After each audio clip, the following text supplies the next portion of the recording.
سلام، كي دايرين؟ لاباس عليكم؟ بخير. اجيو تكتشفوا معايا الكوموند ديال الاخت بشرى، اشنو خدات في الكوموند ديالها، شنو جبت ليها من شي ان. اول حاجه خدت هاد التريكو، كيف ما كتشوفوا ما شاء الله الكاليتي ديالو واعره، الكاليتي ديالو توب. كيف ما كتشوفوا عنده الكل فيه الفيغور واليدين حتى هما زوين زوين زوين بزاف. هادو هنا في المغرب كتلقاهم بواحد الثمن اللي هو طالع مقارنه بشي ان. وخدت هاد البيجامات المعروفين. صراحه الثوب ديالهم حتى هو رطيطب، الكاليتي ديالهم زوينه وكيجيو شي حاجه اللي هي يعني شيك.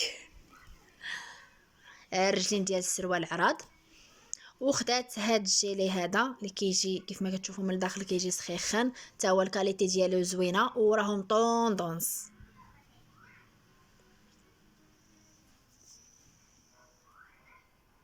وهاد الكسوه كتحمق ديال الصوفا.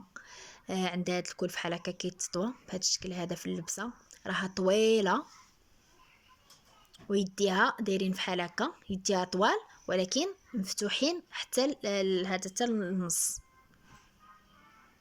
والفصاله ديالها شحال زوينه، هانتوما شفتوا هنا راهي طويته، هي راه طويله وهذا هو التحت ديالها مع شي بوط غادي تجي واعره في اللبسه.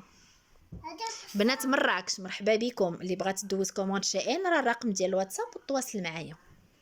وهذا الساك هذا صراحه ماشي شي كاليتي، المهم انا نعطيه 5/10 كوميم، يعني مقارنه بالسيكان اللي كندوز البنات اخرين في الكاليتي ديالهم. هي شئن عندها الكاليتي في السيكان، مي هذا شويه ناقص. وخليتكم على خير، تسناو نبارطاجي معكم لي كوموند.